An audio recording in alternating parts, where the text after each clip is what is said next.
What's up guys, RyMoSwag here. This isn't me! So many people have been saying I look like this guy, but we're nothing alike.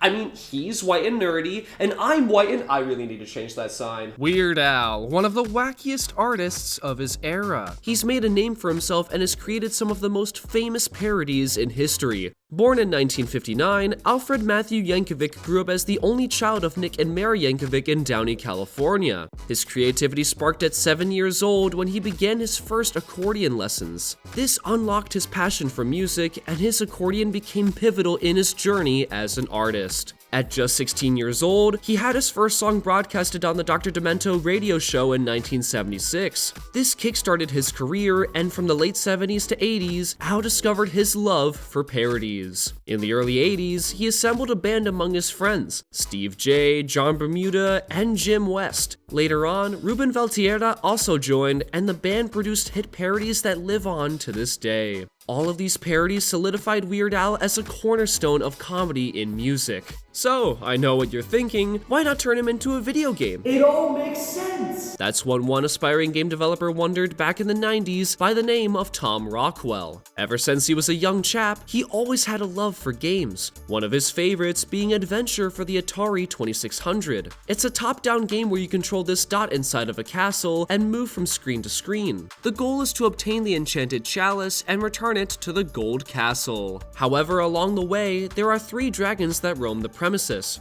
If you get caught by one, your dot becomes trapped forever, until you reset the console. There are also items you can collect, such as keys and a sword. It may not look like much, but this game was huge back in the early 80s and became an inspiration to Tom. Several years later, out of college, Tom worked as a graphic designer. It was during this occupation that he began pursuing his interest in game development using the program Macromedia Director. He wanted to learn how to use it so he could make games, but he can't just learn it through a tutorial. To truly understand the software, he needed to dedicate himself to a project. That's when he remembered Adventure and decided to model a game based on it. But he needs to find a way to make this game special. Growing up, he loved listening to Weird Al's parodies and decided to make him the protagonist. Now, he needs to figure out what his enchanted chalice is going to be. Huh, I thought that was an accordion. That's it! Tom decided Al's accordion would be the perfect chalice. After settling the logistics, it was time to learn how to use Director. He used a blend of real-life drawings and computer programs to make the graphics. He also had to program collision detection, sprite animation, and screen navigation. He worked for months, spending all his free time creating his masterpiece. The game was finished in 1999, and some of you are probably wondering, wait, there was a time before the 2000s? This was it! Tom finally created his first game in Director. Let's not waste any time. This is Weird Al's Great Adventure.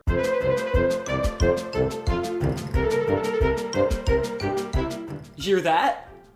That's one copyright-free music for me, please. Right away, his inspiration from Adventure is apparent. The top-down camera angle, the screen-to-screen exploration, and the sort. Similar to the chalice, the ultimate goal is to find Al's accordion and return it to his house. The area comprises a road that goes in multiple directions, leading you to tons of different paths and items. The enemies this time around all tie into Al's songs. We have the green slime monster, which is a reference to Al's song Slime Creatures from Outer Space. There's also a radioactive hamster and a Pac-Man that roam the area in random patterns. Getting hit by one of these creatures takes away some of Al's health, which makes him skinnier. Thankfully, his trusty Twinkie Wiener sandwiches are littered throughout the town to replenish his health and make him plump again. But we have yet to see Weird Al's most powerful ability. An ability to destroy anything in his path, something that will make him a legend for generations to come. This is...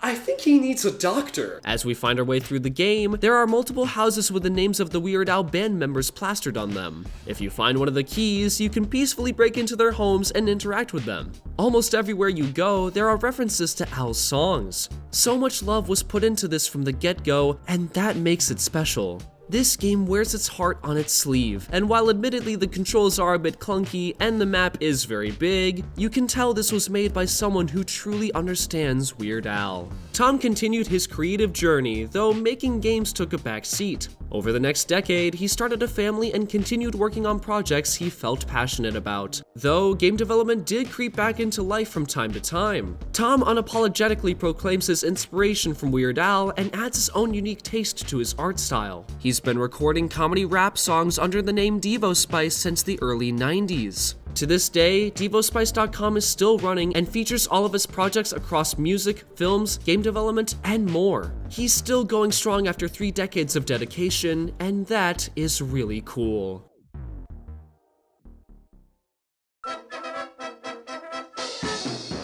Wow, this place really set a new record! This whole area was dedicated specifically for Dr. Demento. We got all the records, the bright colors, and even Dr. Demento himself in the corner. Woo, woo, woo! Truly a masterpiece. But we're still not done yet. We need to find Weird Al's accordion and return it to his house. Now, that isn't so bad until you realize it spawns in completely random locations. But so do the other items in the game, so why would finding this accordion be any more difficult? I can't explain why or how, but finding this instrument is the hardest part of the game. You start going in circles, double-checking, triple-checking every area and coming up empty-handed. But it's okay, we'll surely find it soon. We definitely won't spend hours trying to find it. Oh, there it is.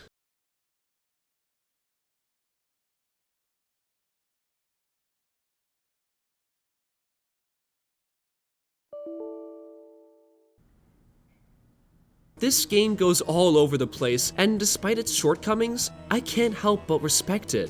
It's not perfect, there are some glitches, and the enemies can be really annoying, but it's clearly a product of its time and a product of love. In a world before phones, modern-day computers, and accessible tutorials, one person decided he was going to turn his passion into a reality. Years later, there are still people who remember this game fondly, and its niche legacy lives on. Well, I learned today that burping's a superpower, slime creatures are real, and that the hardest part about being an accordion player is that you can never find one! Despite not being around when games like this were new, it's so cool to find these hidden gems that most people don't know about. So much has changed since then, and tools have vastly improved. But the passion for game developers has and always will remain a core part of games across the world. That being said, I'm starting a petition to prove that I don't look like this guy!